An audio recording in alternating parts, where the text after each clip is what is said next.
Leherku dicekik mertua. Suamiku membela ibunya. Mereka pikir sandiwara mereka sempurna. Tapi satu kesalahan fatal mereka, sebuah kamera di dapur merekam segalanya. Yuk komentar dulu dari mana aja kalian nonton. Jangan lupa like dan subscribe ya biar kita bisa bongkar misterinya bareng-bareng. Udara Medan terasa lengket bahkan sebelum jam 7 pagi. Di dalam salah satu rumah bergaya modern minimalis di kompleks elit kawasan Setiabudi, pendingin ruangan bekerja keras melawan kelembapan tropis. Di ruang kerja yang menghadap taman belakang, Karina sudah rapi. Dengan kemeja linen berwarna oatmeal dan celana kulot, ia menyesap latte pertamanya sambil menatap layar laptop 34 inci yang melengkung. Di layar itu, data analitik dari kliennya di Singapura berkedip-kedip. Sebagai digital marketing strategis yang bekerja mandiri, jam kerjanya mengikuti zona waktu kliennya, bukan matahari Medan. Di luar, di ruang makan, suaminya, Faris, baru saja duduk. Aroma roti bakar dan kopi hitam instan, kesukaan Faris, menguar. Pagi, Yang, sapa Faris, suaranya sedikit serak. Ia melonggarkan dasi yang baru setengah terpasang. Hari ini ia harus presentasi di depan direksi perusahaan agribisnis tempatnya bekerja. Karina melepaskan headphone-nya dan berjalan keluar. Pagi, Mas. Mau aku bantu rapikan dasinya? Nggak usah. Nanti ibu, jawab Faris, sedikit kikuk. Tepat saat itu, Ibu Lestari, Ibu Faris, keluar dari kamar tamu yang kini menjadi kamar permanennya. Wanita berusia akhir 50-an itu masih tampak bugar, dibalut daster batik sutra yang mahal. Rambutnya disanggul modern, seolah siap pergi ke arisan kapan saja. Biar ibu saja, Riz. Kamu ini dari dulu pasang dasi saja tidak pernah benar. Omelnya, namun dengan nada bangga. Ia mengambil alih simpul dasi putranya. Karina, kamu tidak siapkan sarapan buat suamimu. Karina tersenyum tipis, menunjuk ke piring roti bakar dan selai srikaya di depan Faris. Sudah, Bu. Itu kesukaan Mas Faris. Oh, Ibu Lestari tampak sedikit kecewa rencananya untuk mengkritik gagal. Ya sudah. Ini, Riz, baru rapi. Anak ibu memang paling tampan kalau mau kerja. Faris tertawa canggung. Ibu ini bisa saja. Ya sudah, aku berangkat. Karina, nanti makan siang jangan lupa, ya? Pasti, Mas. Good luck presentasinya, kata Karina tulus. Sepeninggal Faris, suasana berubah. Ibu Lestari duduk di meja makan, menatap Karina yang kembali bersiap masuk ke ruang kerjanya. Kamu tidak kerja, Kar? Tanya Lestari, dengan nada yang selalu membuat Karina tidak nyaman. Ini lagi mau mulai kerja, Bu. Ada meeting jam 8 pagi ini sama klien dari Australia, jawab Karina sopan. Oh, lagi-lagi hanya itu responsnya. Lestari mengambil sepotong roti, mengolesinya dengan selai secara berlebihan. Kerja kok di rumah terus. Kayak pengangguran. Karina menarik napas panjang. Ini baru minggu ketiga Ibu Lestari tinggal bersama mereka, sejak pindah dari Sibolga setelah ayah Faris meninggal. Awalnya, alasannya adalah supaya tidak kesepian. Tapi Karina mulai merasa, kedatangan mertuanya ini memiliki agenda lain. Ia memilih untuk tidak menanggapi sindiran itu dan kembali masuk ke ruang kerjanya, menutup pintu pelan-pelan. Di dalam, ia memasang headphone peredam bisingnya. Ini adalah bentengnya. Ia adalah Karina, wanita yang membangun karirnya dari nol, dari keluarga sangat sederhana di Pematang Siantar, yang berhasil menembus pasar internasional dengan otaknya sendiri. Ia tidak akan membiarkan sindiran pagi hari merusak presentasi klien jutaan dolarnya. 2 jam berlalu. Karina sedang berada di tengah-tengah video call penting. Kliennya dari Melbourne sedang membahas peluncuran produk baru. Jadi, data demografis menunjukkan pergeseran perilaku pembelian pasca pandemi. Kita harus fokus pada mikroinfluencer yang punya engagement otentik, bukan sekadar jumlah pengikut, jelas Karina, menunjuk grafik di layarnya. Tiba-tiba, pintu ruang kerjanya terbuka tanpa ketukan. Ibu Lestari masuk sambil membawa segelas jus alpukat. Karina, ini ibu buatkan jus. Diminum dulu. Karina tersentak kaget. Klien di layar mengangkat alis. Maaf, sebentar, kata Karina, menekan tombol mute dengan cepat dan mematikan kameranya. Wajahnya memerah karena campuran malu dan marah. "Ibu, aku lagi meeting penting," bisiknya tajam. "Halah, meeting apa? Cuma ngomong sendiri di depan komputer," sahut Lestari enteng. Ia meletakkan gelas jus itu di atas tumpukan dokumen klien. "Enak sekali ya zaman sekarang. Dandan cantik, duduk di kamar ber-AC, ngomong-ngomong, dapat uang." "Bu, ini pekerjaan serius. Ini klien internasional. Tolong jangan masuk tanpa ketuk pintu." "Loh, ibu kan niatnya baik. Takut kamu dehidrasi. Lagian, ini kan rumah anak ibu juga. Kenapa ibu harus ketuk pintu?" Karina memejamkan mata sejenak, mencoba mengendalikan emosinya. "Tolong, Bu. Aku harus lanjut. Tolong jusnya dibawa keluar. Aku nggak suka alpukat." "Loh, kok nggak suka? Ini mahal." "Loh, ya sudah, taruh sini saja. Nanti juga kamu minum kalau haus," kata Lestari, sama sekali tidak merasa bersalah. Ia malah melihat-lihat isi meja kerja Karina. "Wah, laptopnya bagus. Komputernya besar sekali. Mahal, ya? Enak ya jadi kamu." "Ibu."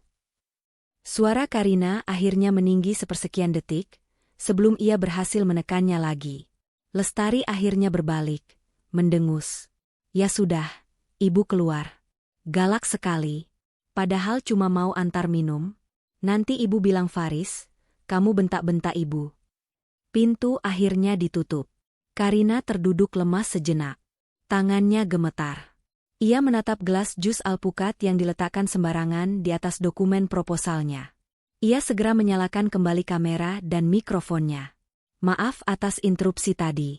Ada sedikit urusan domestik," katanya profesional, meski dadanya masih berdebar kencang. Kliennya tersenyum tipis. "Tidak masalah, Karina. Work from home, we've all been there. Tapi, pastikan dokumen yang di bawah gelas jus itu aman, ya? Kelihatannya penting." Karina merasa ingin menangis. Malam itu, ia menceritakan kejadian itu pada Faris. "Ya ampun, Yang. Ibu kan cuma niatnya baik. Mau kasih jus," kata Faris sambil bermain ponsel. "Mas, aku lagi presentasi. Di depan klien besar. Ibu masuk tanpa ketuk dan meremehkan pekerjaanku. Ini soal profesionalisme," jelas Karina frustrasi. "Ibu kan orang zaman dulu, mana ngerti gituan. Anggap saja angin lalu," jawab Faris enteng. "Lain kali, kuncinya dikunci saja." Karina terdiam. "Ruang kerjaku nggak ada kuncinya, Mas." "Ya sudah, besok aku pasang," janji Faris, lalu kembali fokus pada ponselnya. Karina sadar, Faris tidak akan pernah memahaminya. Bagi Faris, ibunya selalu benar, dan pekerjaan Karina yang hanya di rumah, itu tidak sestres pekerjaan nyata di kantor.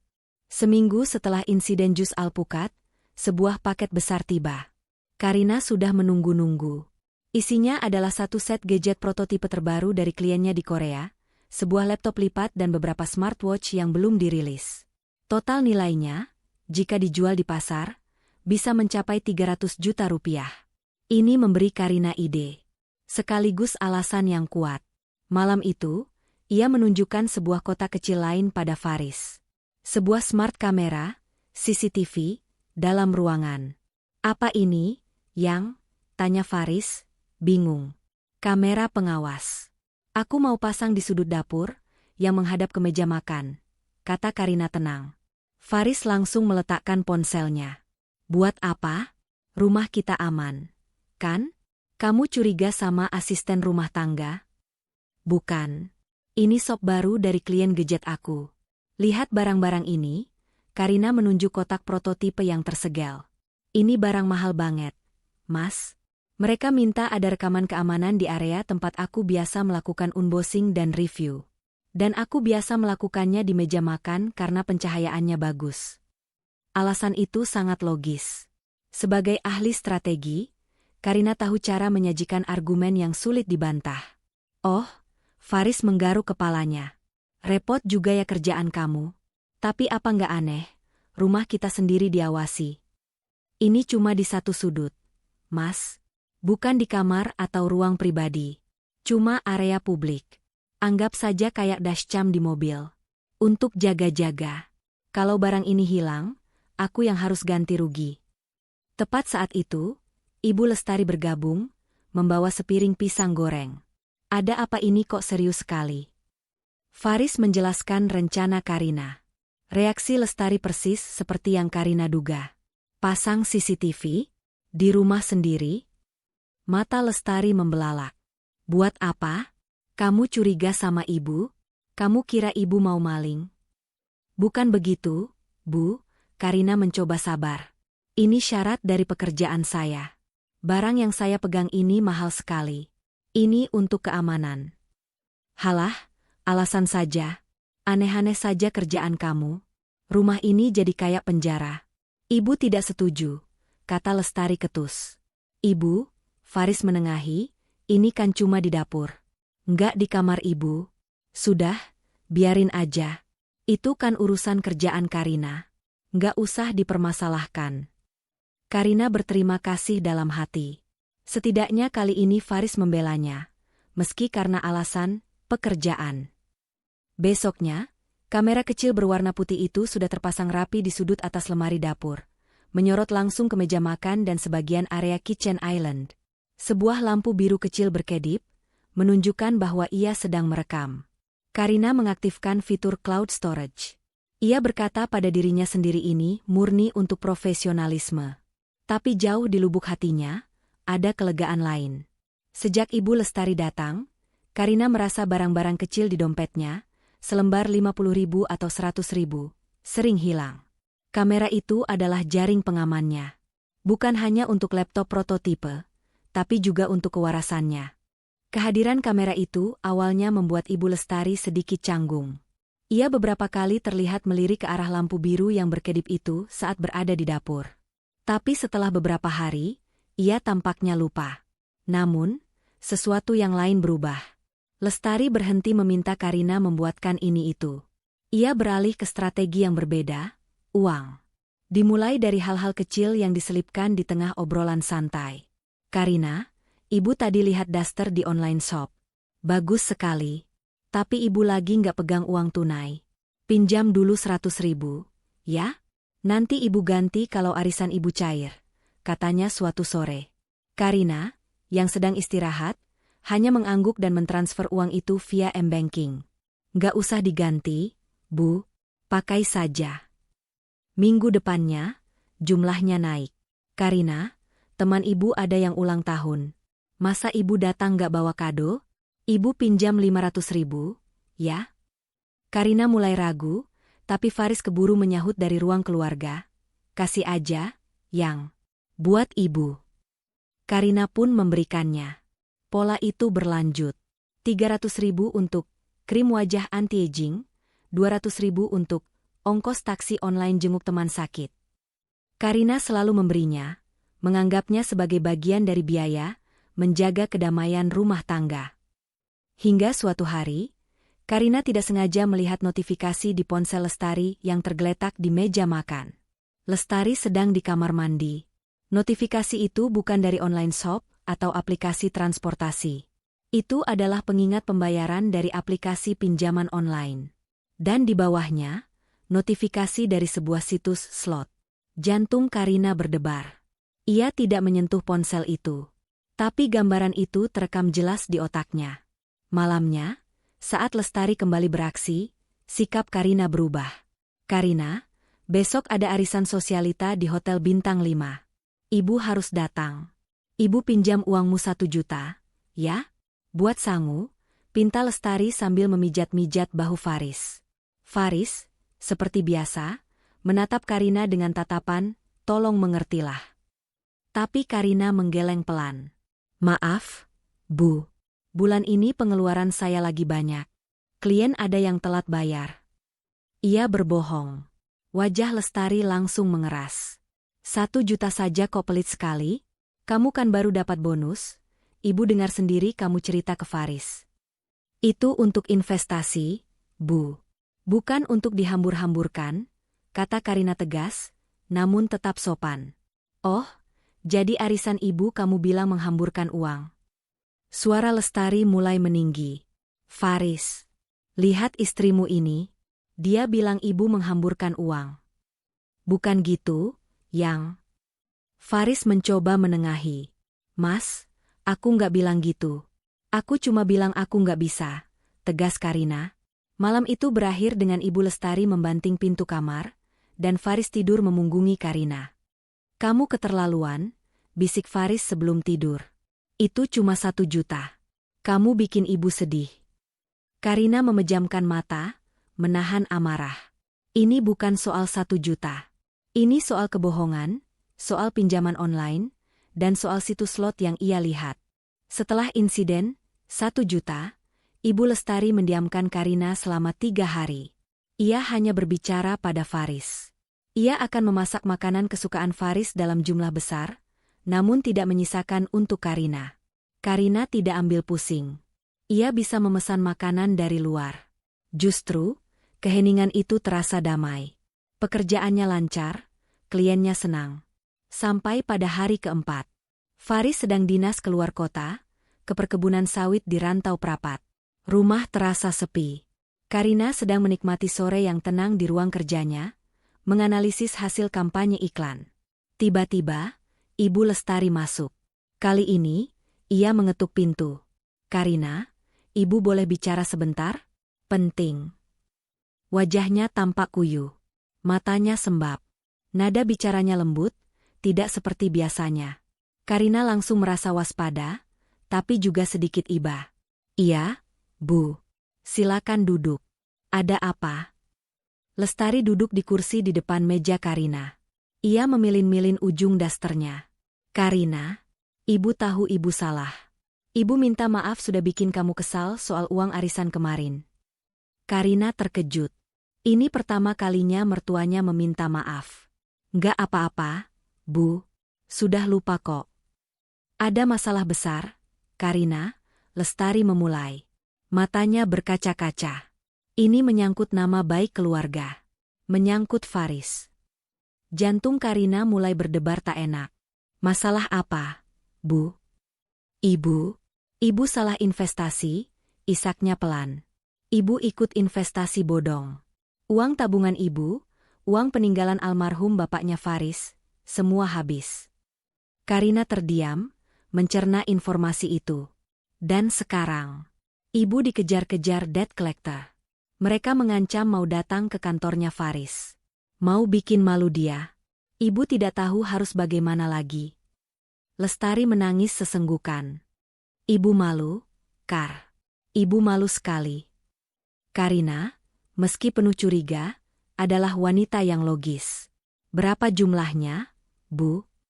Lestari menatapnya dengan mata basah. 100 juta. Angka itu seperti bom yang dijatuhkan di ruangan kerja Karina yang tenang. 100 juta. Bukan lagi 100.000 atau 1 juta. Ibu, itu jumlah yang besar sekali, kata Karina pelan. Ibu tahu, isak Lestari. Tapi ini demi Faris. Kar, kalau kamu tidak bantu, karir suamimu bisa hancur. Mereka akan bilang Faris punya ibu penipu. Kamu mau lihat suami kamu malu? Taktik itu lagi. Menyalahkan, mengancam, menggunakan Faris sebagai tameng. Karina, sebagai ahli strategi, tidak akan mengambil keputusan di bawah tekanan emosi. Bu, saya nggak bisa langsung kasih uang sebanyak itu. Ini bukan uang kecil. Saya perlu lihat buktinya. Surat perjanjian investasinya, bukti transfernya, surat tagihannya. Coba saya lihat, kata Karina, mencoba tenang dan rasional. Reaksi Lestari sungguh di luar dugaan. Tangisannya berhenti seketika. Wajahnya yang tadi kuyu berubah menjadi dingin dan tajam. Bukti? Kamu minta bukti sama mertuamu sendiri? Desisnya. Bukan begitu, Bu. Untuk uang sebesar ini, saya harus tahu jelas duduk perkaranya. Kalau memang ini investasi bodong, kita bisa laporkan ke polisi. Saya punya kenalan pengacara, jelas Karina. Oh, jadi kamu mau memenjarakan ibu? Suara Lestari naik. Kamu mau semua orang tahu ibu bodoh? Itu yang kamu mau? Bukan. Karina mulai frustrasi. Saya mau bantu, tapi dengan cara yang benar. Cara yang benar itu kamu tinggal transfer uangnya. Ribet sekali. Lestari berdiri. Wajahnya memerah karena marah. Ibu tahu kamu punya uang. Kamu simpan sendiri. Kamu pelit sama keluarga suami. Kamu kira Faris tidak cerita ke ibu berapa penghasilan kamu? Karina terperangah. Mas Faris cerita soal keuanganku ke ibu? Tentu saja. Dia anak ibu, seru Lestari. Pokoknya, ibu tidak mau tahu. Ibu kasih kamu waktu sampai Faris pulang besok. Siapkan uang itu. Atau kamu akan menyesal sudah bikin anak dan menantu durhaka. Lestari keluar dari ruangan, membanting pintu begitu keras hingga bingkai foto di dinding bergetar. Karina terduduk kaku. Topeng itu akhirnya terbuka. Ini bukan soal investasi bodong. Ia teringat notifikasi slot dan pinjaman online itu. Ini adalah masalah yang jauh lebih kotor dan berbahaya. Dan sekarang, mertuanya telah menyatakan perang. Di rumahnya sendiri. Malam itu adalah malam terpanjang dalam hidup Karina. Faris belum pulang. Ia sendirian di rumah besar itu bersama seorang wanita yang baru saja mengancamnya. Ia tidak bisa tidur. Ia mengunci pintu kamarnya, sesuatu yang tidak pernah ia lakukan sebelumnya, dan mencoba bekerja. Tapi konsentrasinya buyar. Ancaman, kamu akan menyesal, itu terus terngiang. Lebih menakutkan lagi adalah fakta bahwa Faris, suaminya, membocorkan rincian penghasilannya kepada ibunya. Itu terasa seperti pengkhianatan kecil yang menusuk. Pagi menjelang. Faris mengirim pesan singkat, rapat diundur, mungkin baru sore sampai rumah. Jantung Karina berdebar kencang. Itu artinya, ia harus melalui hari ini sendirian dengan Ibu Lestari. Karina memutuskan untuk tidak keluar kamar. Ia punya kamar mandi dalam. Untuk makanan, ia bisa memesan online dan meminta abang ojek meletakkannya di teras. Ia tidak akan bertemu mertuanya. Ia akan bekerja seperti biasa, seolah tidak terjadi apa-apa, sambil menyusun rencana di kepalanya. Jam 10 pagi, gedoran di pintu kamarnya dimulai. Karina, buka pintunya. Suara Lestari terdengar nyaring. Kamu kira kamu bisa sembunyi? Ibu tahu kamu di dalam. Karina memasang headphone peredam bisingnya, mencoba mengabaikannya. Jangan pura-pura tuli. Kamu mau ibu dobrak pintu ini? Kamu mau ibu telepon Faris sekarang juga? Bilang kamu mengurung diri? Biar dia tahu betapa gilanya istrinya. Gedoran itu semakin keras. Buka. Atau ibu panggil satpam. Bilang kamu kesurupan. Karina menarik napas. Ia tidak bisa bekerja begini. Kliennya akan menelepon sebentar lagi. Ia tidak mungkin membiarkan mereka mendengar drama ini. Dengan enggan, ia membuka pintu. Ia sudah siap. Wajahnya ia buat setenang mungkin. Ibu Lestari berdiri di depan pintu, berkacak pinggang, napasnya memburu. Oh, akhirnya dibuka juga. Desisnya. Mau jadi apa kamu? Sombong sekali. Mertua panggil-panggil, kamu diam saja. Aku sedang bekerja, Bu, kata Karina datar. Tolong jangan berteriak. Nanti klienku dengar. Alasan. Kerja, kerja, kerja. Yang kamu pikirkan cuma uang. Lestari melangkah masuk, mendorong Karina sedikit agar ia bisa lewat. Ibu tidak peduli. Mana uang yang ibu minta kemarin? Sudah kamu siapkan? Aku sudah bilang kemarin, Bu. Aku tidak akan. Tidak akan apa? Hah? Lestari kini berdiri di tengah kamar kerja Karina. Ia melihat sekeliling dengan tatapan mencemooh. Lihat ini semua. Komputer mahal, kursi mahal, tapi untuk mertua sendiri pelitnya minta ampun. Ini bukan soal pelit, Bu. Ini soal judi, kata Karina, suaranya pelan namun menusuk. Wajah Lestari berubah seketika. Dari merah padam karena marah, menjadi pucat pasi. Apa yang kamu bilang? Aku tahu. Pinjaman online. Situs slot. Itu yang ibu maksud, investasi bodong. Kan? Aku tidak akan membiayai kebiasaan itu, Bu. Maaf. Karina mengucapkan fakta itu dengan tenang. Ia mengira, dengan membongkar kartunya, Lestari akan mundur karena malu. Ia salah besar. Mata Lestari yang tadinya pucat, kini menyala seperti api. Rasa malu itu dengan cepat tergantikan oleh amarah yang murni dan tak terkendali. "Oh, jadi kamu mata-matai ibu?" desisnya. "Kamu, anak kemarin sore, berani menuduh ibu?" "Aku tidak menuduh. Aku melihat notifikasinya sendiri di ponsel ibu," kata Karina, mundur selangkah. Ia salah perhitungan. Ia telah menyudutkan seekor ular. "Dasar kurang ajar," teriak Lestari. Lestari tidak memukul. Ia melakukan sesuatu yang lebih buruk. Ia tertawa. Tawa yang kering dan menakutkan. "Hahaha, kamu kira kamu pintar, ya? Kamu kira kamu sudah menang?" Ia berjalan mendekat.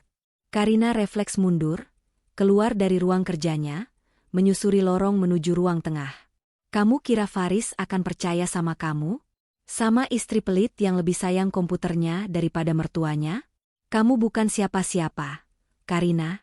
Kamu cuma numpang di keluarga ini."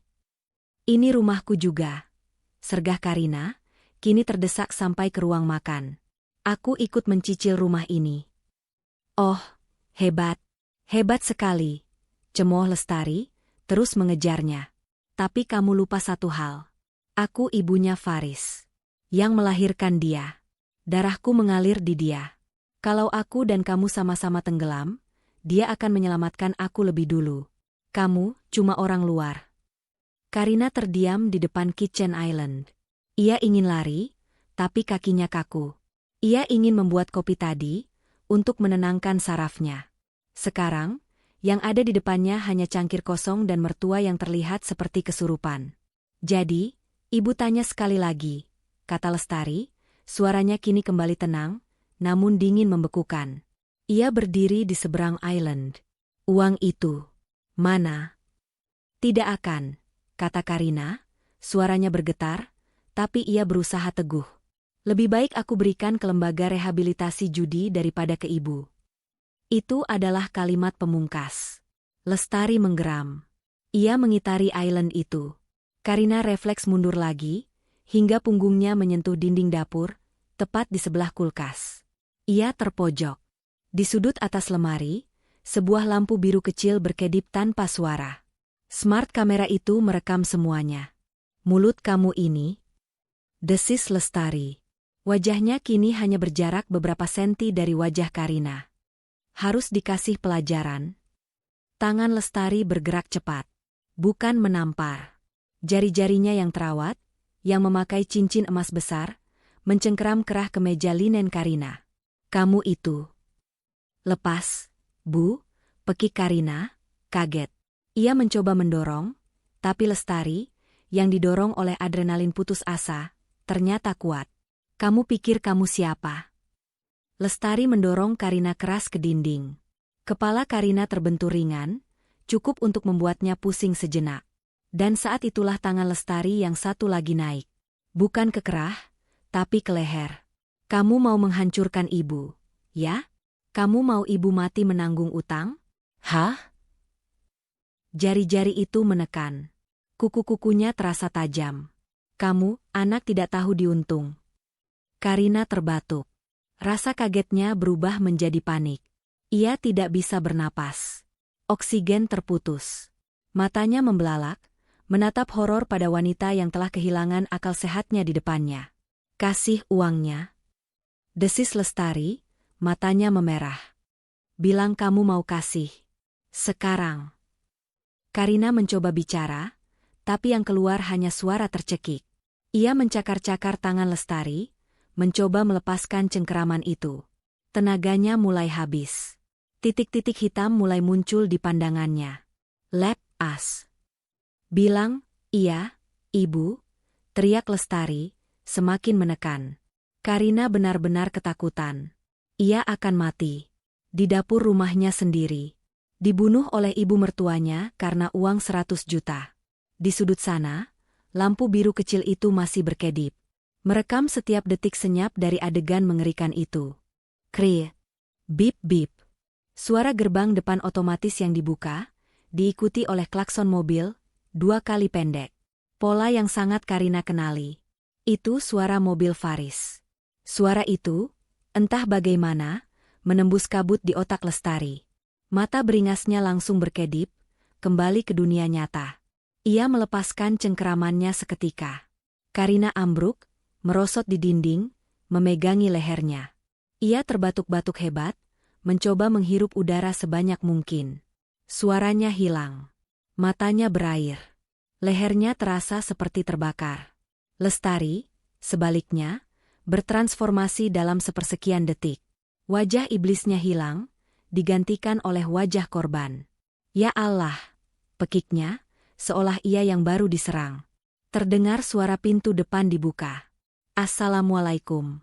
Ibu. Karina. Faris, jerit Lestari.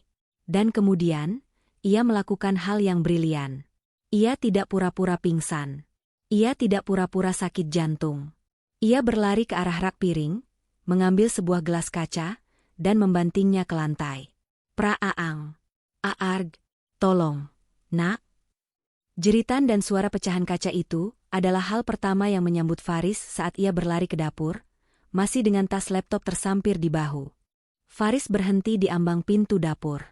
Pemandangan yang dilihatnya adalah sebuah tableau yang membekukan. Di satu sisi, ibunya, Ibu Lestari, terduduk di lantai di antara pecahan kaca, menangis histeris. Faris, tolong, nak. Di sisi lain, istrinya, Karina, bersandar di dinding sebelah kulkas. Ia tidak menangis. Matanya membelalak ngeri, tangannya memegangi lehernya yang merah padam, dan ia terbatuk-batuk kering tanpa suara. Ibu? Karina? Ada apa ini? Teriak Faris, panik melanda wajahnya. Ia melihat ibunya. Ia melihat istrinya. Dan ia membuat pilihan. Ia melangkahi pecahan kaca, melewati Karina seolah istrinya itu tidak ada, dan langsung berlutut memeluk ibunya. Ibu. Ibu kenapa? Ibu nggak apa-apa? Mana yang sakit? Tanya Faris panik, memeriksa tubuh ibunya. Dia. Ishak Lestari, menunjuk Karina dengan jari gemetar. Karina, dia ngamuk. Riz, dia ngamuk. Faris mendongak, menatap Karina dengan tatapan tidak percaya yang berubah menjadi amarah. Karina, kamu apakan ibu? Karina menggeleng. Ia mencoba bicara, tapi tenggorokannya terlalu sakit. Mas. Suaranya keluar seperti bisikan serak. Bukan dia bohong. Bohong apa? Bentak Faris. Ibu sampai jatuh begini. Ada pecahan kaca. Kamu mau celakain ibu? Ibu cuma minta dibuatkan teh, nak. Ishak Lestari memutar pisaunya lebih dalam. Sandiwaranya sempurna. Tapi dia marah-marah, dia maki-maki ibu, dia bilang ibu benalu, tukang utang, mau menghabiskan hartanya. Isakan Lestari semakin kencang. Dia dorong ibu, Riz, dia lempar gelas ini. Ibu takut. Karina membelalakan mata. Kebohongan itu begitu cepat, begitu mulus, begitu jahat. Bukan. Karina akhirnya berhasil mengeluarkan suara, meski serak dan sakit. Dia yang menyerangku. Dia cekik aku. Lihat leherku, Mas. Karina menurunkan tangannya, menunjukkan bekas merah yang jelas melingkar di lehernya. Faris melihatnya. Jelas sekali ia melihat bekas tangan itu. Untuk sesaat, ia ragu. Wajahnya bimbang. Tapi Lestari beraksi lebih cepat. Dia lukai dirinya sendiri. Riz, dia tadi lari ke kamar, terus keluar kemerahan begitu. Dia itu gila. Dia mau memfitnah ibu. Dan keraguan di wajah Faris lenyap.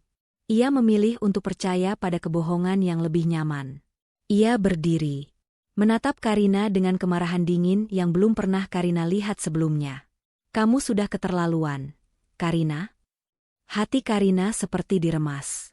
Bukan, Yang, tapi, Karina. Mas, kamu harus percaya aku. Percaya apa? Percaya istri yang tega mendorong ibunya sendiri ke pecahan kaca? Dia bohong. Aku. Cukup, teriak Faris. Ibu sudah cerita ke aku kemarin di telepon. Kamu menolak mentah-mentah saat ibu minta bantuan. Kamu maki-maki dia.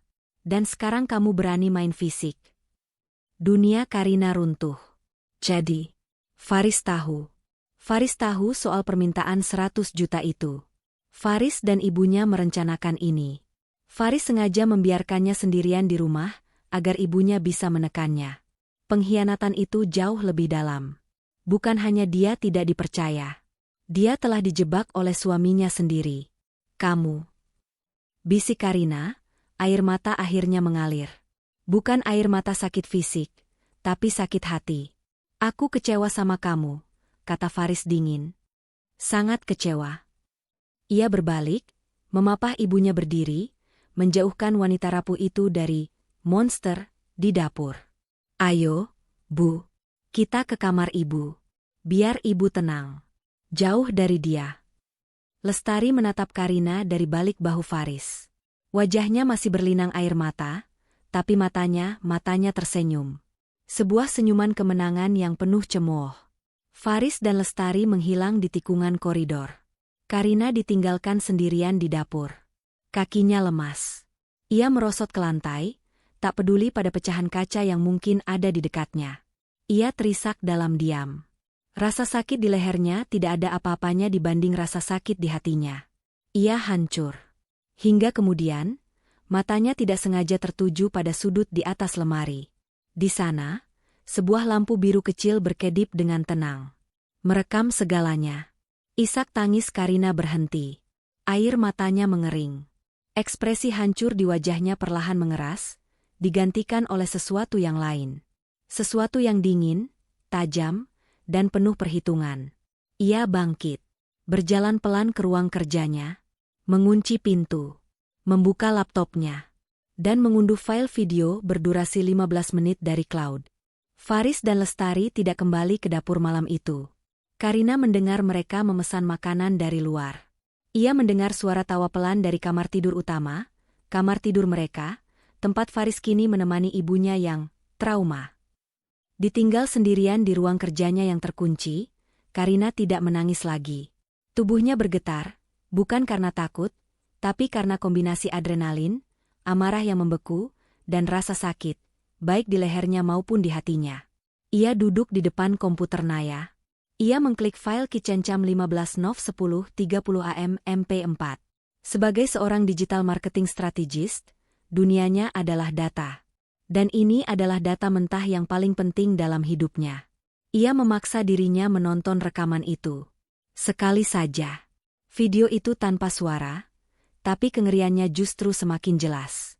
Ia melihat dirinya sendiri, santai, membuat kopi. Ia melihat Lestari yang mengikutinya. Ia melihat bahasa tubuh mertuanya yang agresif. Ia melihat momen dorongan ke island. Momen punggungnya menghantam dinding. Dan momen itu, tangan Lestari mencengkeram lehernya. Ia melihat kepanikan di wajahnya sendiri di video itu, matanya membelalak, kakinya menendang pelan. Lalu, ia melihat momen Faris pulang. Transformasi instan Lestari. Gelas yang dibanting. Air mata buaya. Dan yang paling menyakitkan, ia melihat Faris, suaminya, melirik sekilas ke arahnya, yang jelas-jelas baru saja dicekik. Lalu tanpa ragu memilih untuk memeluk ibunya. Ia melihat suaminya membentaknya, sementara ia memegangi lehernya yang merah. Cukup. Karina menutup player video itu. Misinya jelas. Ia bukan lagi istri yang patah hati. Ia adalah seorang profesional yang sedang menangani krisis. Tangannya bergerak cepat di atas keyboard. Backup, lokal ia menyalin file itu ke dalam sebuah flash disk kecil yang selalu tergantung di kunci mobilnya. Backup, cloud ia masuk ke akun Proton Drive terenkripsi yang ia gunakan untuk klien super rahasia. Ia mengunggah file 15 menit itu. Backup, email ia membuat akun email baru yang anonim. Ia mengirim file itu ke email tersebut, dengan subjek, polis asuransi. Enkripsi, ia memasukkan flash disk tadi ke laptopnya lagi, memasukkan filenya ke dalam folder terenkripsi yang dilindungi kata sandi super rumit. Hapus jejak, ia masuk ke aplikasi smart kamera. Ia menghapus rekaman hari itu dari cloud bawaan aplikasi.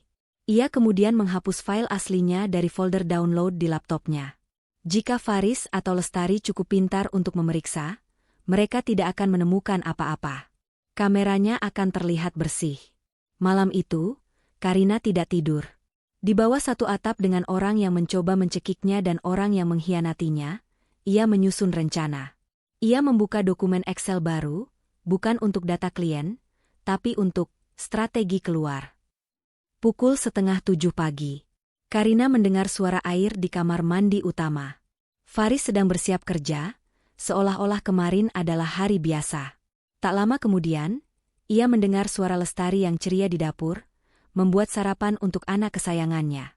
Ironis, mereka kembali ke tempat kejadian perkara tanpa rasa bersalah. Ini adalah kesempatannya. Karina sudah siap. Ia tidak mandi, hanya berganti pakaian. Ia mengenakan blazer hitam profesional, celana kain, dan sepatu kets. Di lehernya, ia lilitkan scarf sutra bermotif cerah untuk menutupi memar yang kini membiru. Ia tidak membawa koper. Itu akan menimbulkan kecurigaan. Ia hanya membawa tas laptop kerjanya yang besar. Di dalamnya ada laptop, hard drive eksternal berisi semua portofolio klien, flash disk terenkripsi, dompet, paspor, dan satu set pakaian ganti yang ia gulung kecil-kecil. Ia sudah memesan taksi online 5 menit lalu, titik jemput di pos satpam kompleks. Ia membuka kunci pintu ruang kerjanya. Pelan. Ia berjalan menyusuri lorong. Aroma nasi goreng buatan Lestari menyambutnya. Saat ia tiba di ruang makan, keduanya ada di sana. Duduk di meja yang sama di mana ia diserang. Faris sedang menyantap sarapan, Lestari menuangkan teh. Mereka tampak seperti pasangan ibu dan anak yang sempurna. Mereka mendongak kaget melihatnya. Karina? Faris tampak bingung. Matanya melirik scarf di leher Karina, tapi ia tidak berkomentar. Kamu mau kemana pagi-pagi? Sudah mau keluyuran, ya? Cemooh Lestari, senyum kemenangannya masih terpasang. Mau lari dari tanggung jawab setelah kemarin berbuat ulah. Karina berhenti. Ia berdiri di ambang pintu antara ruang makan dan ruang tamu. Ia menatap kedua orang itu. Tatapannya dingin, datar, tanpa emosi. Ia melihat ke lantai, di dekat kaki Lestari. Pecahan kaca dari gelas kemarin, ternyata belum dibersihkan sepenuhnya. Masih ada serpihan kecil di nat keramik. Mereka bahkan tidak repot-repot membersihkannya dengan benar. Aku mau kerja, jawab Karina. Suaranya serak, tapi stabil. Kerja? Faris mengerutkan kening. Hari ini Sabtu, kan? Karina adalah pekerja lepas. Ia tidak punya hari libur. Faris seharusnya tahu itu. Ada urusan klien mendadak, katanya. Nggak usah sarapan dulu? Ibu sudah masak banyak, kata Faris lagi, nadanya canggung. Ia berusaha bersikap normal. Karina menatap nasi goreng di piring Faris. Perutnya mual. Aku tidak lapar. Ia berbalik, berjalan lurus ke pintu depan, membukanya, dan melangkah keluar tanpa menoleh ke belakang. Ia mendengar Faris memanggilnya, Karina, tunggu dulu. Ia tidak menunggu. Ia terus berjalan cepat menyusuri jalanan kompleks yang sepi, menuju pos satpam. Taksi online-nya sudah menunggu. Ia masuk, membanting pintu, dan berkata pada sopir, Jalan, Pak. Cepat. Saat mobil menjauh, ia melihat dari kaca spion, Faris berdiri di depan gerbang rumah mereka, hanya memakai kaos dan celana pendek, menatap mobilnya dengan bingung. Karina membuang muka. Ia tidak pergi ke hotel. Ia tidak pergi ke rumah orang tuanya. Ia pergi ke satu-satunya tempat yang ia percaya, kantor coworking space milik sahabatnya, Ranti. Ranti, seorang wanita bertubuh mungil dengan energi meledak-ledak, sedang memimpin rapat pagi tim startupnya saat Karina masuk. Melihat wajah Karina, Ranti langsung menghentikan rapatnya. Semuanya, break 15 menit. Serunya, lalu menarik Karina ke ruang kantor pribadinya. Karina, ya Tuhan, muka kamu pucat banget. Ada apa? Karina menutup pintu, menguncinya, dan melepaskan scarf di lehernya. Ranti tersentak ngeri. Astaga, Kar. Itu, siapa yang lakukan ini? Faris? Ibunya, bisik Karina. Mulut Ranti ternganga. Apa? Dan Faris membelanya. Lanjut Karina. Ran, aku butuh pengacara. Sekarang. Ranti tidak bertanya lagi. Bukan pengacara perceraian biasa, kan? Kamu butuh pengacara yang galak. Aku butuh pitbull, kata Karina tegas. Yang jago KDRT. Yang jago hukum siber. Yang bisa menghancurkan mereka secara legal. Ranti mengangguk, wajahnya serius. Ia mengambil ponselnya. Aku punya satu nama. Dia bukan pengacara keluarga yang ramah. Dia pengacara korporat yang biasa dipakai bapakku kalau ada masalah sengketa besar. Tapi aku dengar dia punya divisi litigasi yang sangat tajam. Namanya Haris. 1 jam kemudian, Karina sudah duduk di kantor Haris Partners. Ruangannya didominasi kayu gelap dan kaca, terasa dingin dan mahal. Pak Haris adalah pria berusia akhir 40-an, berkacamata, dan memancarkan aura tenang yang mengintimidasi. Karina menceritakan segalanya. Dari awal, sindiran, permintaan uang, judi slot, insiden jus alpukat, ancaman 100 juta, hingga pencekikan di dapur. Pak Haris mendengarkan tanpa interupsi, hanya sesekali membuat catatan di buku notesnya. Begitu, kata Pak Haris datar setelah Karina selesai. Secara hukum, ini adalah situasi yang sulit. Sulit bagaimana? Tanya Karina. Ini kata-kata Anda melawan kata-kata mertua Anda. Anda tidak punya saksi. Memar di leher Anda. Ia melirik skarf Karina. Bisa mereka bantah dengan mudah. Mereka bisa bilang Anda melukai diri sendiri untuk menjebak mereka. Dalam kasus KDRT keluarga, hakim seringkali bias. Saya tahu, kata Karina tenang. Itu sebabnya saya tidak datang dengan tangan kosong. Ia mengeluarkan flash disk terenkripsi dari tasnya. Saya ingin Anda menonton ini dulu. Pak Haris mengangkat alis. Ia mengambil flash disk itu, memasukkannya ke terminal komputer di mejanya yang tidak terhubung ke internet. Karina memberitahukan kata sandinya. Pak Haris memutar file itu. Wajahnya yang datar perlahan berubah. Alisnya terangkat saat melihat adegan pencekikan. Matanya menyipit saat melihat akting Lestari. Dan saat ia melihat Faris masuk dan langsung membela ibunya, Pak Haris mendengus pelan, suara yang terdengar seperti tawa sinis. Setelah 15 menit, video itu berakhir. Pak Haris memutar kursinya menghadap Karina. Keheningan terasa pekat. Ibu Karina, katanya, nadanya kini berubah. Ada secercah kekaguman di sana. Ini bukan lagi kasus KDRT. Ini adalah percobaan pembunuhan yang terekam kamera. Saya tidak mau memenjarakannya, kata Karina cepat. Saya cuma mau bebas, potong Pak Haris. Dan memastikan mereka tidak mendapatkan apa-apa dari Anda. Karina mengangguk.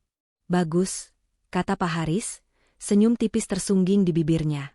Karena dengan ini, ia menepuk flash disk itu, kita tidak hanya akan memenangkan perceraian Anda. Kita akan mendikte syarat-syarat penyerahan mereka. Ia menekan tombol intercom. Santi, batalkan semua janji saya setelah makan siang. Kita punya kasus prioritas. Oke, Karina. Mulai sekarang, Anda adalah klien saya. Dan klien saya tidak bicara dengan musuh. Pak Haris segera beralih ke mode kerja. Prioritas pertama, perang itu butuh logistik. Kita amankan logistik Anda. Faris dan ibunya, ia menyebut nama mereka dengan nada jijik, adalah musuh. Apa yang harus saya lakukan? Anda seorang digital strategist. Ini adalah bidang Anda. Amankan perimeter digital Anda. Sekarang juga. Selama 3 jam berikutnya, di ruang kerja Pak Haris, Karina melakukan serangan balasan secara digital. Perbankan, ia masuk ke M-Banking. Ia memiliki 2 rekening pribadi dan 1 rekening gabungan dengan Faris untuk cicilan rumah.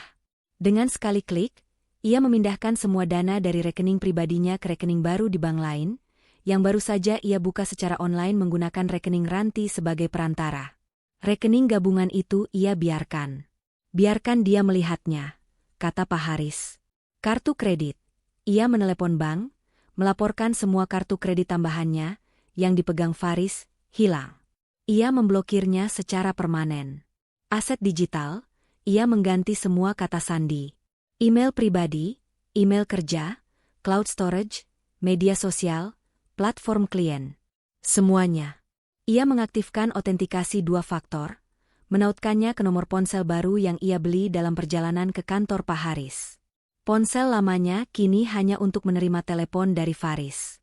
Klien, ia mengirim email massal yang sudah ia siapkan semalam kepada semua kliennya. Pemberitahuan, terkait peningkatan sistem keamanan dan administrasi, terhitung hari ini, semua korespondensi harap dialihkan ke email baru ini, email@karinadigital.com, dan semua pembayaran tagihan harap ditransfer ke rekening bank baru atas nama PT Karina Cipta Strategi. Ia melegalkan bisnisnya saat itu juga, dengan bantuan tim Pak Haris. Bagaimana dengan rumah? Tanya Karina. Siapa yang bayar DP? Tanya Pak Haris. Saya. 70%. Ada bukti transfernya. Bagus. Cicilannya? Dari rekening gabungan. Tapi porsi saya 60%. Sempurna, kata Pak Haris. Kita akan menuntut rumah itu dijual, dan Anda mendapatkan kembali 70% DP Anda ditambah 60% dari total cicilan yang sudah dibayar, plus ganti rugi. Pukul 3 sore, Karina sudah menjadi benteng digital yang tak tertembus. Ia kini tinggal di apartemen servis yang disewa Ranti, aman dan tidak terlacak. Tepat seperti yang diperkirakan. Pukul 5 sore, ponsel lama Karina mulai bergetar hebat. Karina sedang minum teh jahe hangat di balkon apartemen barunya, menatap gedung-gedung Medan yang sibuk. Ia membiarkan getaran itu berlangsung. Panggilan tak terjawab, Faris, 3. Panggilan tak terjawab, Faris, 5. Lalu, pesan masuk. Teks 1, pukul 17.02 sedih Karina. Kamu di mana? Ibu khawatir. Pulanglah. Karina tertawa kering. Ibu khawatir. Tentu saja. Teks 2, pukul 17.10 sedih Yang. Kamu serius? Kamu marah? Oke, aku minta maaf soal kemarin. Pulang ya. Kita bicara baik-baik. Bicara baik-baik. Setelah kau membiarkanku dicekik. Teks 3, pukul 17.30 sedih angkat teleponnya. Kar. Jangan kayak anak kecil. Kamu di kantor Ranti? Aku samperin. Ya? Dia menebak-nebak. Bagus. Lalu hening selama 1 jam. Karina tahu apa yang terjadi. Faris pasti sedang mengecek rekening. BR set set setetete. BR set set setetete. Ponsel itu bergetar hebat. Nama, Faris, menyala di layar. Kali ini, Karina mengangkatnya. Ia menekan tombol speaker. Karina, kamu di mana? Suara Faris terdengar panik dan marah. Uang di rekening gabungan kenapa kosong? Kamu pindahin kemana? Dan kenapa kartu kreditku diblokir? Ah, jadi dia mencoba menggunakan kartu tambahan itu. Karina menarik napas. Suaranya ia buat setenang dan sedingin es di Antartika. Halo, Mas Faris. Syukurlah kamu angkat. Kamu gila, ya? Ini masalah keluarga, kenapa bawa-bawa uang? Mas Faris, ulang Karina, memotong rentetan paniknya. Mulai hari ini, semua komunikasi di antara kita akan dilakukan melalui pengacara saya. Keheningan total di seberang sana. Apa? Bisik Faris. Apa kamu bilang? Pengacara? Kamu mau cerai? Karina, kamu jangan gila. Cuma karena masalah kecil kemarin. Masalah kecil? Ulang Karina datar. Ibumu mencekikku. Kamu melihatnya. Dan kamu membelanya. Itu bukan masalah kecil. Aku panik. Ibu kan sudah tua? Aku nggak tahu. Anda tidak perlu tahu apa-apa lagi, kata Karina, beralih menggunakan Anda, seperti yang disarankan Pak Haris. Pengacara saya, Pak Haris, akan menghubungi Anda besok pagi di nomor ini untuk menjadwalkan pertemuan. Pastikan Anda dan ibu Anda hadir. Ibu? Kenapa bawa-bawa ibu?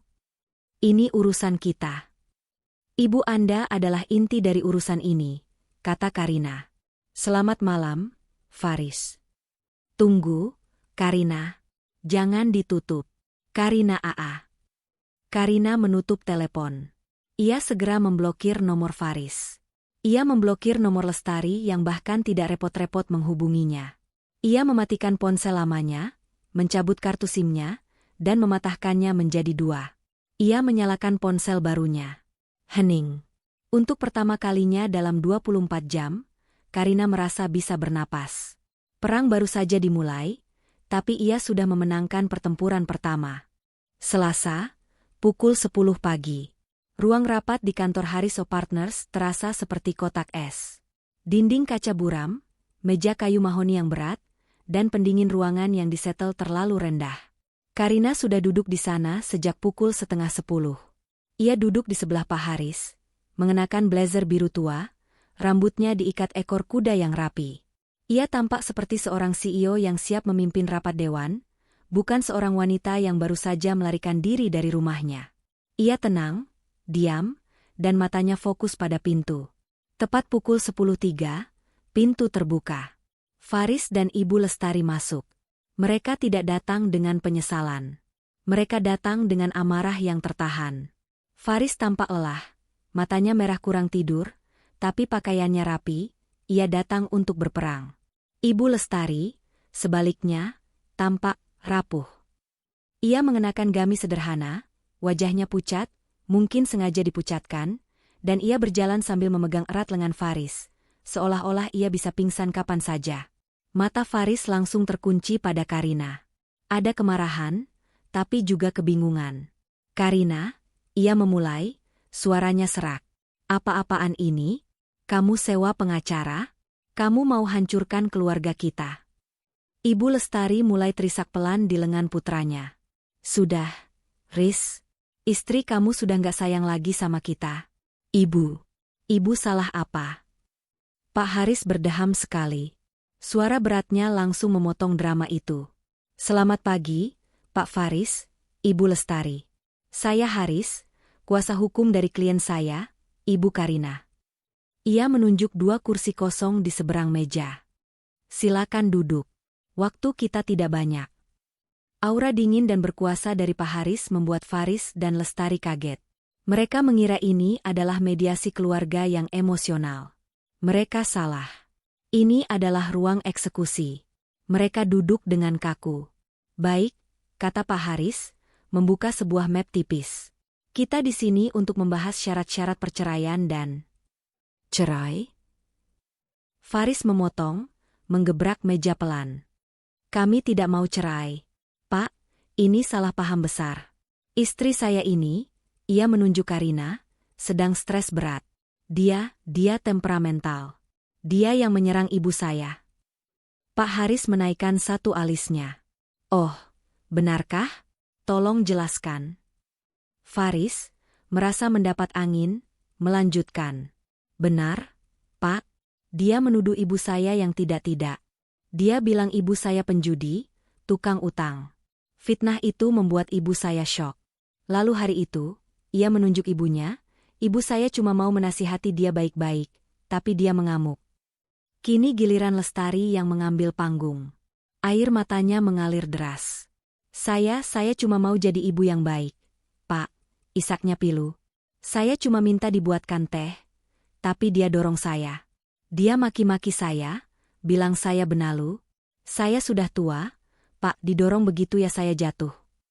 Ia melanjutkan ceritanya, menambahkan bumbu-bumbu baru. Dia lempar gelas ke arah saya. Untung tidak kena. Dia lalu lari ke kamar.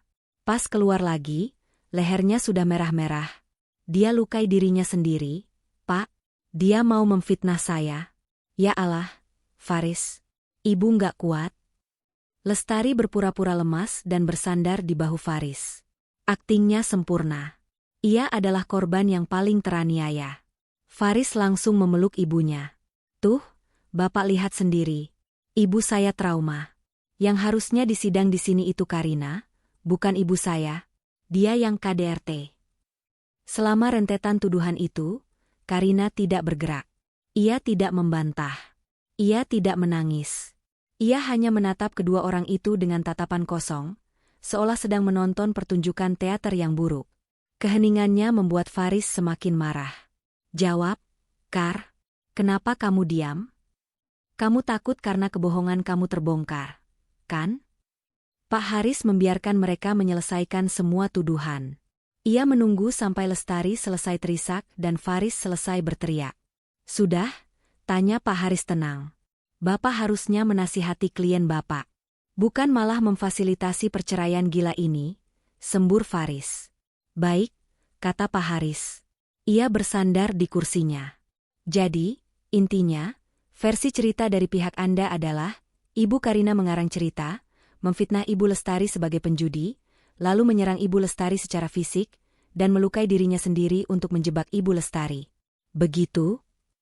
Tepat sekali, kata Faris tegas. Bagus, kata Pak Haris. Semuanya sudah jelas. Pak Haris mengambil sebuah remote kecil. Ia menekan satu tombol. Layar proyektor besar di dinding di belakangnya menyala. Daripada kita berdebat pakai asumsi, kata Pak Haris, mari kita lihat apa yang sebenarnya terjadi. Saya punya, katakanlah, saksi mata yang tidak bisa berbohong. Wajah Faris dan Lestari berubah bingung. Saksi mata apa? Pak Haris menekan tombol play. Gambar yang muncul di layar sangat familiar, dapur mereka. Sudutnya dari atas lemari, menyorot meja makan dan kitchen island. Ini dapur kita, seru Faris. Bapak pasang kamera di rumah saya? Ini ilegal. Tidak jika kameranya dipasang oleh pemilik rumah sendiri, sahut Pak Haris. Silakan tonton. Video itu tanpa suara, yang membuatnya 100 kali lebih mengerikan. Mereka melihat Karina masuk ke dapur, ingin membuat kopi. Mereka melihat Lestari mengikutinya. Mereka melihat bahasa tubuh Lestari yang agresif, menunjuk-nunjuk. Mereka melihat Karina mundur. Ini apa-apaan? Desis Lestari, matanya terpaku ke layar, senyum kemenangannya mulai luntur. Lalu, adegan itu terjadi.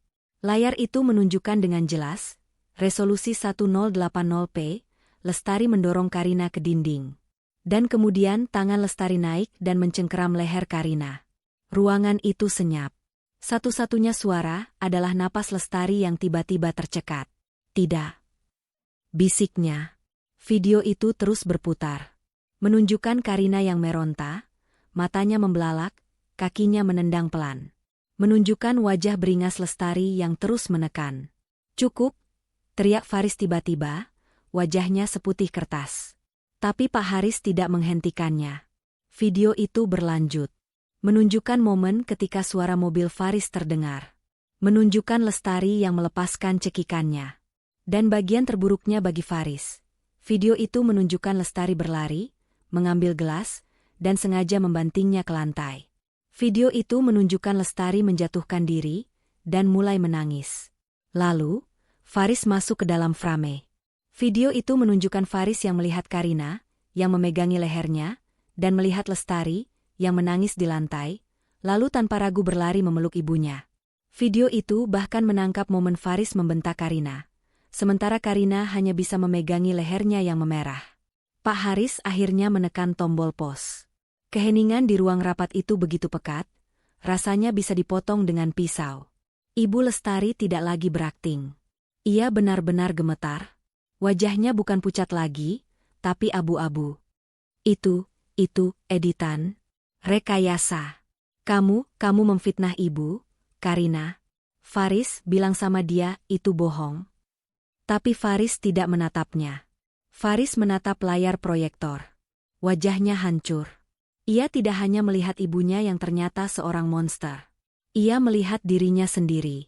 Seorang suami yang gagal total, yang lebih memilih kebohongan ibunya daripada kenyataan di depan matanya. Ia perlahan menoleh ke ibunya. Bukan dengan amarah, tapi dengan rasa ngeri yang tak terhingga. Ibu, bisiknya, suaranya pecah. Ibu benar-benar melakukannya? Lestari ambruk. Tangisannya pecah, tapi kali ini tangisan yang sesungguhnya. Tangisan putus asa seorang penipu yang kartunya telah terbuka. Pak Haris mematikan proyektor. Ruangan kembali terang benderang, menyorot kehancuran di wajah Faris dan Lestari.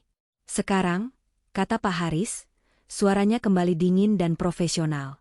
Setelah kita semua sepakat dengan fakta yang terjadi, mari kita bahas syarat-syaratnya. Ia mendorong map di depannya ke tengah meja. 1. Gugatan cerai dari klien saya, Ibu Karina, atas dasar KDRT yang dilakukan oleh anggota keluarga Anda, Ibu Lestari, dan kelalaian perlindungan dari Anda, Pak Faris. Anda berdua akan menandatangani surat persetujuan hari ini, tanpa perlawanan. Faris hanya menatap kosong. 2. Harta Gonogini.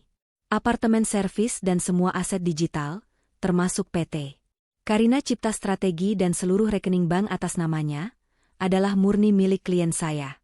Rumah di Setiabudi, Pak Haris berhenti sejenak, akan dijual. Klien saya akan mengambil kembali 70% dana DP dan 60% dari total cicilan yang telah ia bayarkan. Sisanya, silakan Anda ambil, Pak Faris. Cukup untuk Anda dan ibu Anda memulai hidup baru. Mata Lestari terbelalak ngeri. Rumah itu dijual? 3. Lanjut Pak Haris, mengabaikan Lestari. Ia melempar setumpuk kertas lain ke meja.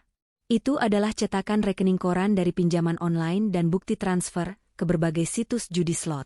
Tim saya menemukan total utang Ibu Lestari berjumlah 135 juta rupiah. Utang ini akan menjadi tanggung jawab penuh Anda berdua. Jangan pernah, sekalipun, mengaitkan utang ini dengan klien saya. Faris menunduk, memegang kepalanya. Ia baru tahu jumlahnya. Dan terakhir, kata Pak Haris. Ia mengambil flash disk berisi video tadi.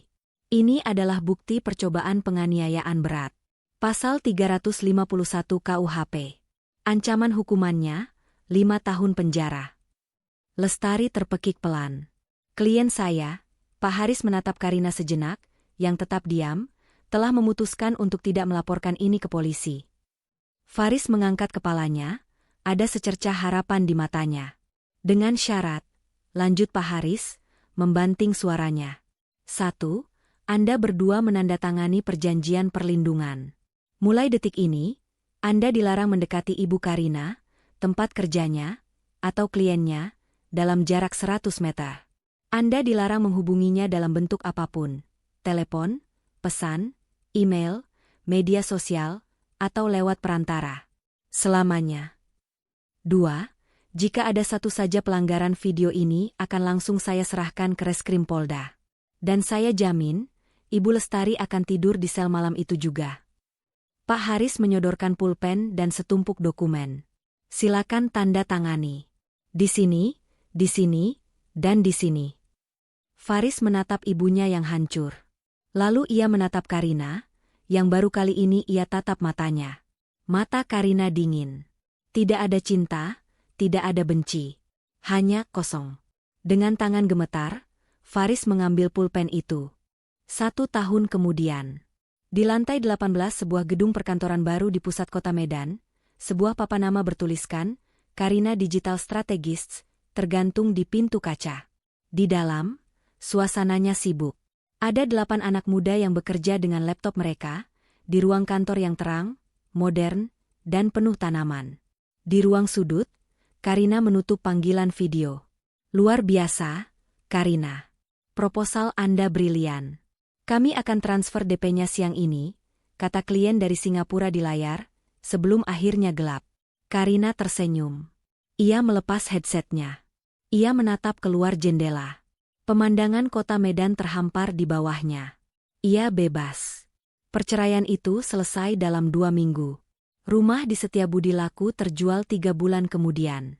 Dari Ranti, ia dengar kabar angin bahwa Faris dan ibunya pindah kembali ke Sibolga, ke rumah peninggalan kakeknya yang kecil. Mereka harus menjual mobil Faris untuk menutupi sisa utang Lestari. Nasib mereka tidak lagi penting baginya.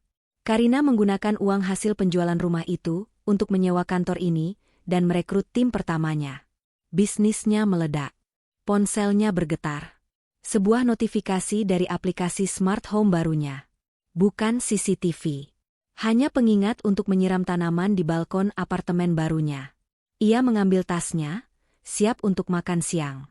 Saat ia berjalan melewati lobi kantornya, ia berhenti sejenak, menatap logo perusahaannya sendiri. Jejak digital di dapur itu, yang hampir menghancurkannya, ternyata adalah rekaman yang membebaskannya. Ia menekan tombol delete pada file itu 6 bulan lalu. Tugasnya sudah selesai.